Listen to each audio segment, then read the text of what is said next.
I'm away for a companion's wedding. My companion Kirk, his better half Linnea, and our companion John all split an Airbnb together.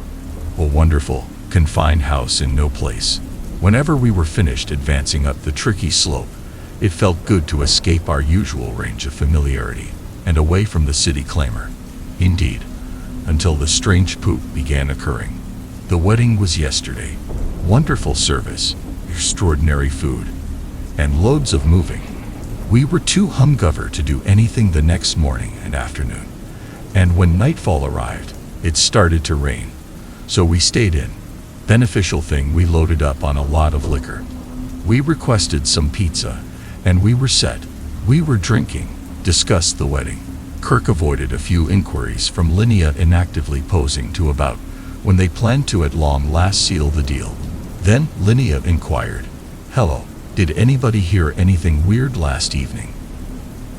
I was so somewhere down in my tipsy sleep a seismic tremor could not have possibly awakened me. "No, what did you hear?" "One of the creatures out there." I don't have the foggiest idea. However, it seemed like somebody murmuring. Anything it was seems like most of all does through it. Kirk asked, "Why don't we play a game?" After finishing the second bottle of wine, I saw some tabletop games in the storm cellar while we were sneaking about the spot prior. The usual suspects were found in the closet when we went there. Imposing business model, Scrabble, Yahtzee. Goodness, I assume I found what we're searching for. Linnea was holding a Naval Force blue box. "Is that Pictionary?" asked Kirk. "This one must be well known with visitors." There was scarcely any residue on it. Naturally, John and I opened it up and prepared to play against Kirk and Linnea. The principal card was guitar. She beat me that round. Dan, might she at any point draw quick? By the fifth round we began getting into the game, shouting consolations and benevolent put-downs at one another. In any case, toward the start of this round, Linnea flipped a page from her drawing cushion and stopped. She seemed as though somebody pummeled the brakes in her mind. "What's going on?" "It's your turn to draw, Linnea." Kirk looked irritated. "Try not to let me know you need to stop now. This was your thought." Her eyes were as yet fixed on the drawing cushion. "Check this out." She gave it over. "So?" I inquired. The proprietors played a couple of rounds. Or then again a few different visitors played. She pointed at the page. I investigated. It was a pentagram with numbers going with each point. What was the card they picked? John turned to Linnea and asked, "Your birthday." "Quiet down, fella." She began flipping through the book. There were additional drawings. Much more. One was a goat head with odd markings around it. Somebody needed to have went over the clock for that one. A couple of different pages had pictures I didn't perceive. Words dominated one page. Not certain what language they were in, but rather most certainly not English. What's more, the ink looked weird. Whoever it was wasn't utilizing similar broken down pens from the crate. Was that heard by anyone? Kirk made a hand gesture of silence. "Hear what?" I inquired. He put a finger to his lips. Then I overheard it. Footsteps. They were weak, however, there. Somebody was attempting to not be heard. "There's somebody up there." Linnea spoke a little too loudly. "Do we call the police? Do you get administration around here?" Answered. "We really look at our telephones. Not a solitary one of us had a bar appearing. This was an issue all through the property. Perhaps it's one of their children," proposed John. "We never met the proprietors. We just traded a few texts telling us where the keys were, the means by which to utilize the espresso producer, and some food suggestions. I got the energy they were a more established wedded few. Them having children wasn't not feasible.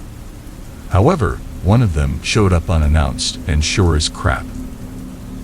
I get it's conceivable." John stood. "I'm going up." Linnea raced to her feet. "Fella, are you nuts?" "Only a tad." He gave a wink. He has always been attracted to her. Of course, John felt weak at the knees over everybody. He fired up the steps, which went to the right mostly, one hand holding the balustrade, the other grasping the neck of an unfilled lager bottle. For what reason would we say we are separating? I have seen a couple of thrillers in my day. That poop wasn't occurring to me. We followed him up. Nothing appeared to be awkward. Of course, how might we be aware? We were only visitors here. This 4.5-star, chill farmhouse escape.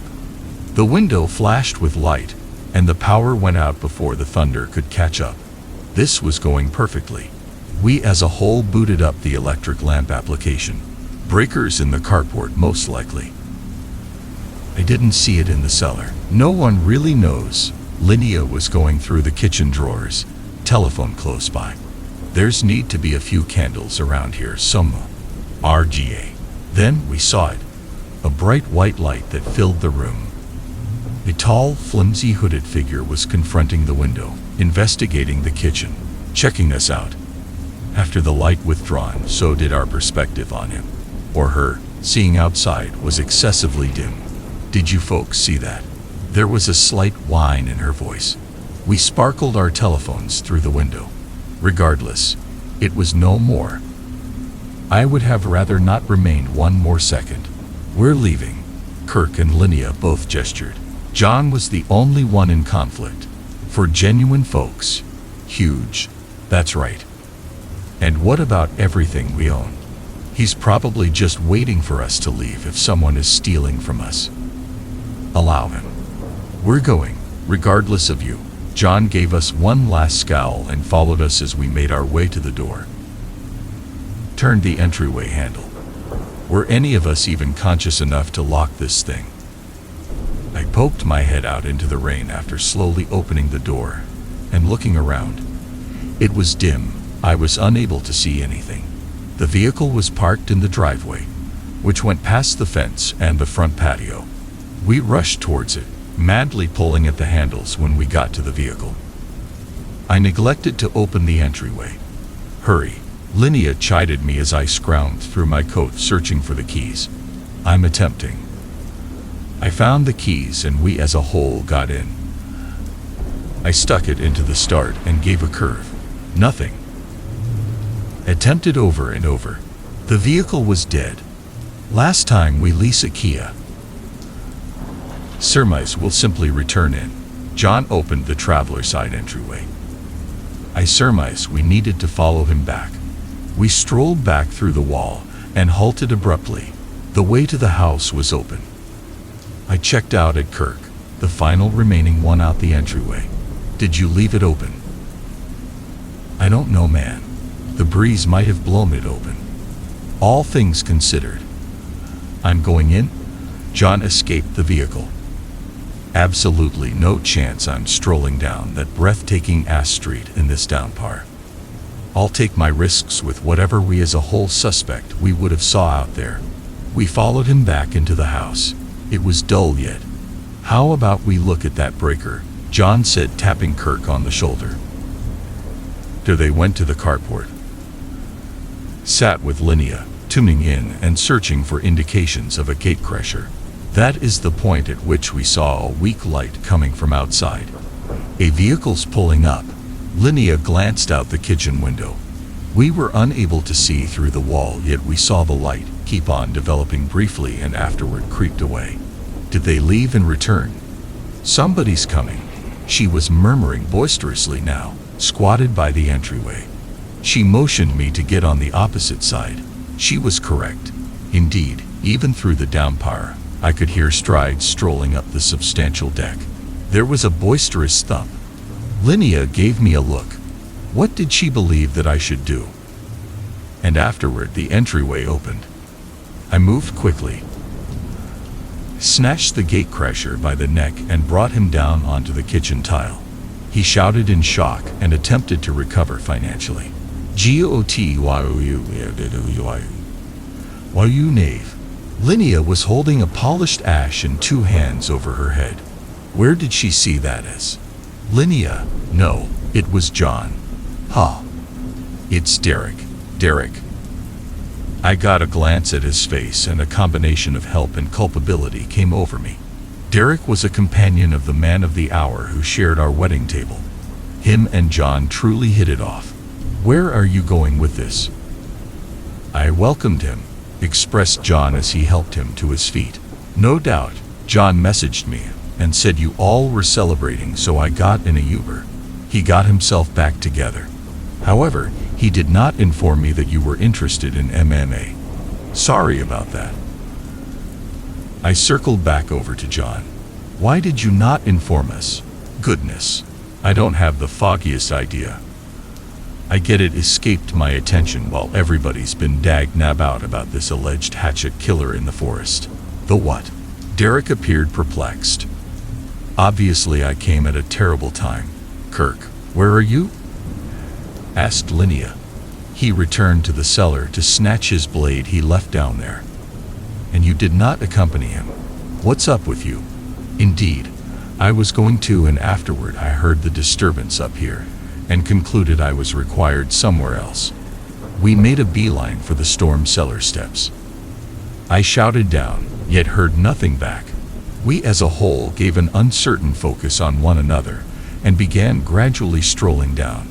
I streaked the light from my telephone, the battery right at 25% now, from one finish of the space to the next.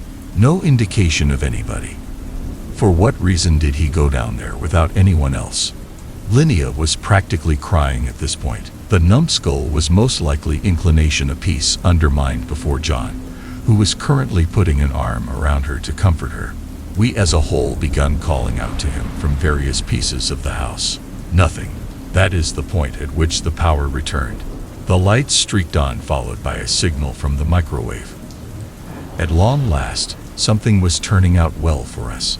So, what should we do?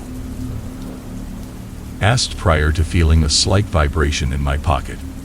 Everyone else did the same, with the exception of Derek, pulling out their phones. Now that the power was back, so was the Wi-Fi, and somebody informed our gathering visit. I checked out at the symbol in the base right of my screen. Kirk, was it? I gave it a tap. Please bear with us. We just all looked at each other. Derek broke the silence by saying, would you mind enlightening me here? I believe he's screwing with us, said John, overlooking Derek. Linnea gave him a hard slap and sat on the lounge chair with her head in her grasp. We don't have any idea what to do. We're sitting in the lounge room currently, so I'm doing what I generally do when I'm uncertain of something. Simply begin writing to gather my considerations. I'll go on soon. They say the houses on this road were spooky. I didn't trust it, obviously. Halloween was around the bend, and most likely Airbnb proprietors were simply involving that old legend as a promoting ploy to get individuals to remain at their spooky houses. In any case, they simply required the modest spot for a speedy stay for a couple of days. Evidently this one was spooky by an evil spirit who attracted casualties. It could come in whenever welcomed. The Airbnb house keys were kept in a lockbox in front of the address I was going to stay at. Swiping in the lock code, I clicked it open to get the keys and a note imprinted in striking red, harsh letters. Use only the property you have been assigned. Injury will result if this is not done. I'm speculating injury signified monetary injury. Harsh, but easy to understand. The property was a duplex with a visitor home toward the back. Perhaps the proprietor had an excessive number of inhabitants rubbish up regions that they didn't pay for. The Airbnb duplex that I had quickly picked looked old. The paint was dull and blurred by the sun, grimy and stripping a little. Although some of the wood underneath the peeling paint had cracks and splinters from decades of exposure to the elements, the majority of the structure still resembled a typical 40 to 50-year-old home. Different duplexes and houses on the old road appeared to be identical. However, some looked better compared to others, relying upon how frequently the mortgage holder provided the house with a new layer of paint. Basically, this duplex looked fundamentally sound. Regardless of being a solitary structure, obviously the two distinct proprietors of each side of the duplex really focused on their own half with various degrees of care. One side was a lot dirtier and worn. Indeed, even from a good ways. I could see that the window screens behind the glass were torn and destroyed, most likely from long stretches of purpose and never supplanted. The blinds on those windows were broken and missing a couple of sheets each, making that portion of the duplex seem to be an unwanted sanctum.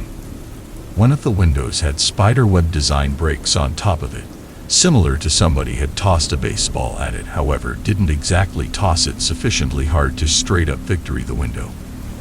It was carefully stuck back together. The opposite side of the duplex looked typical. There appeared to be a lot of residue on the entryway and window ledges outside, yet as should have been obvious in some measure on this one, the windows, window screens, and blinds were unblemished and entirety. Fundamentally, it just seemed to be a creeper house. I was happy to the point that I was remaining in this portion of the duplex, and not the other sketchier half.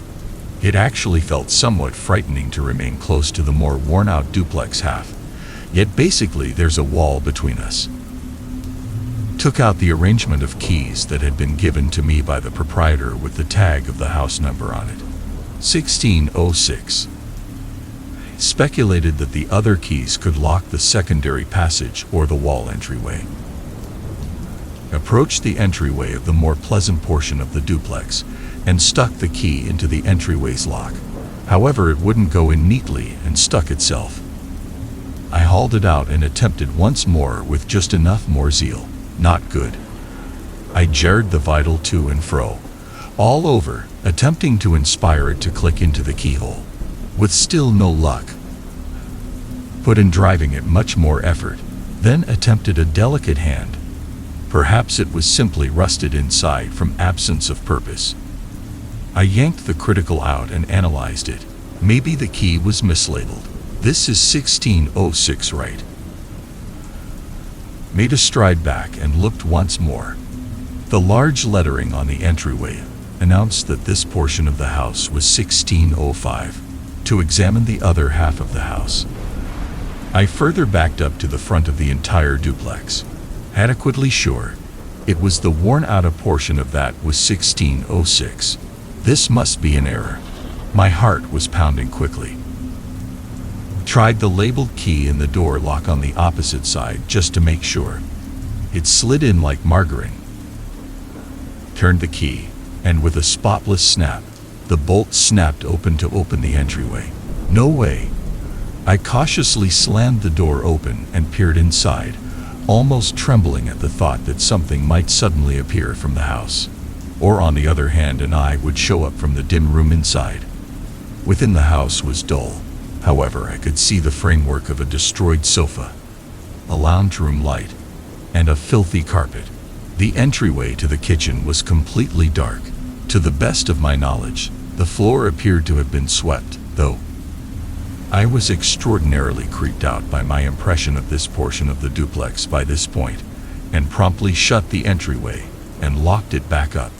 There had to have been an error.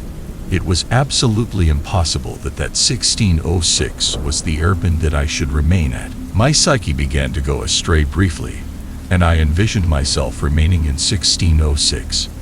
As I cleaned up in the bathroom, I imagined seeing a shadowy figure in the mirror, or as I walked around the house, the lights went out and the doors closed behind me.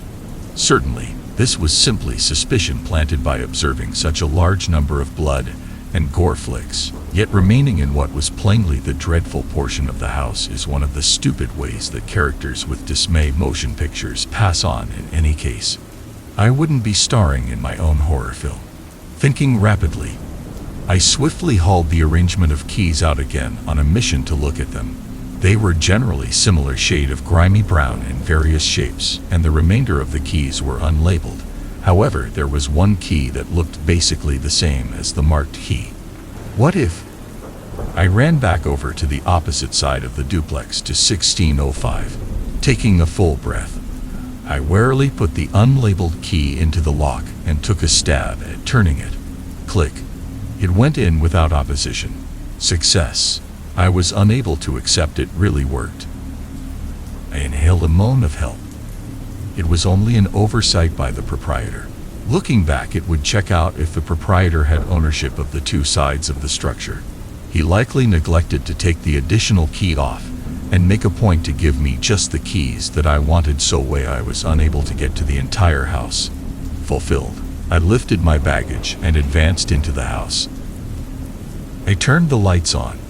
Within this half had unblemished furniture that looked scarcely utilized. The floor covering was perfect yet looked unused, and the kitchen was uncovered and barely loaded. While I was considering the house, I sniffled. It was really dusty, and a large number of the surfaces had a thick layer of residue equally spread across. It'd probably been some time since the proprietor figured out how to get somebody to lease his Airbnb, and it was most likely why he needed to drop the costs so economically. The room didn't look bad at all. I plunked down on the sofa to test it, and it was firm and springy, similar to it had just been softly utilized. It seemed like those firm sofa pads that you commonly get at inns. As I strolled around the house, the outfitting was really uncovered and conveniently coordinated. However, everything was terribly dusty, as though it hadn't been utilized in seemingly forever. In various conditions, I would have sent a protest to the proprietor for how dusty everything was, except today I was only happy to not need to remain in the other half at 1606. It's astonishing how somewhat point of view can help your appreciation. Took a speedy visit through the house, finishing off with the lobby, where I saw a flawlessly positioned note that I didn't see prior in my fervor. Furling the yellowed notebook paper, scratchy composing welcomed me. Why, you shouldn't be eerie. What? Was I the intended recipient of this? Flipping the paper over, obviously this was everything that was composed on it. Without setting, it had neither rhyme nor reason. Maybe a past guest left this here, or perhaps it was meant as a stern warning to intruders by the owner. Overlooking it, I collapsed the paper away and tossed it into the garbage can in the kitchen. I yawned. That was the extent of today's excitement. I hit the hay. It was a dusty bed, true to form, with a work area in the corner, yet no seat for the work area. Opening my bag up, I lethargically cleaned up in the washroom prior to taking out my garments for the following day. I envisioned that I heard strides close to my bed, strolling to and fro, to and fro. It didn't appear to stop. Then, at that point, I heard a crash. I awakened from my profound lay down with a beginning. Blurred looked at. I sat up. The brightening from the streetlights outside set a sparkle in the room. Indeed, even through the psychological haze, I saw nothing or anybody. I returned to rest. Not 15 minutes after the fact, I heard the strides return once more. They paced, then unexpectedly halted at the foot of my bed close to the storage room. I kept my eyes closed because I wasn't sure if this was a dream or a real thing when my mind jolted awake, and I listened intently and strained my ears to pick out any sounds I could. There was a delay of quiet then. At that point, the storeroom entryway sliding open gradually. The hairs on my neck stood up, and I expected that there may be an individual or something remaining at the foot of my bed. I didn't enjoy completely unloading, so I put nothing in that storage room prior, and I realized there wasn't a thing in it. Remaining as still as could really be expected, I mulled over what to do. Would it be advisable for me to overlook the sound? Would it be a good idea for me to peep one of my eyes scarcely open and check? Kept my eyelids as tightly closed as I could. In the faint lighting, I saw the hazy diagrams of the room, the casing of the entryway, the short end table with an old-style light sitting on it, the aired-out wardrobe, the foot of my bed frame, gracious poop, the aired-out storeroom. I must check it now. I must. Dislike I can rest without twofold actually looking at it. Be that as it may, with no weapon close by in case of a gatecrasher. I gradually slid my hand over to the end table, where there was a ballpoint pen with a scratch pad. They say that the pen is stronger than the sword, but if I had one, I definitely would. Preparing myself, I sprung up, pushing the storage room entryway open, prepared to proactively cut the gatecrasher. Be that as it may, I was basically welcomed with nothing in the storeroom. My firm handling of the closet resulted in nothing but empty clothes hangers gently swinging. In reality, I was off base. There wasn't an individual in the wardrobe. Be that as it may, there was something different. In profound dark paint, blazoned in enormous clearing letters on the back mass of the wardrobe, the words I cautioned you. My face went cold and halted me in my feet for a couple of extremely lengthy seconds of quietness with breath subsided. What on God's green earth? Ultimately, my cerebrum advised me that I should begin breathing once more, so I flipped on the lights right away. However, ever the judicious individual, I recalled that indeed, Halloween was only 7 days away, and this should be a Halloween joke to play on the spooky legends of this road. I moaned and completely looked at the remainder of the space for any indications of a gatecrasher, and got back with void hands.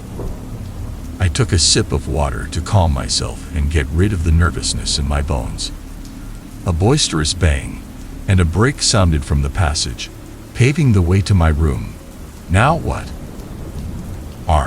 Rushing back to the room, I stepped on shards of glass in the obscurity and understand the room's light unquestionable necessity broke in some way. Damn, indeed, even in obscurity, I could see slight dim dashes of blood on the lower part of my foot where I had stepped on the light's miserable leftovers, yet the cuts were not excessively profound. With my other foot, I understood I was remaining on something delicate that didn't feel like floor covering. My garments. Squinting in obscurity, I understood what resembled a blast of my dress in the room, as though my baggage chose to excursion each garment all around the room. On the nightstand, in the lamp, all over the floor, and on the bed, there were shirts and pants. At this point, I was justifiably, completely, went crazy, and my blood was running virus, notwithstanding my pulse beating like I was running a long-distance race. Over the headboard of the bed, Goliath dark painted letters were scribbled on the wall. "Youre past the point of no return," I shouted automatically, and ran out of the room, made a beeline for the front entryway. In any case, as I swiftly attempted to drive the door handle open with my sweat-soaked hands, it was locked. It was then that I understood there was no lock from within, as though keeping things inside were implied. A voice dug out from a deficit the entryway, outwardly of the house. It seemed like the Airbnb proprietor. "I cautioned you. I advised you to remain just on the house I leased you. Could you give me access? How could he be here, and how could he be aware? In any case, notwithstanding, in the event that he could simply save me from this hellhole. Yes, assist me with satisfying. I can't get out from this side.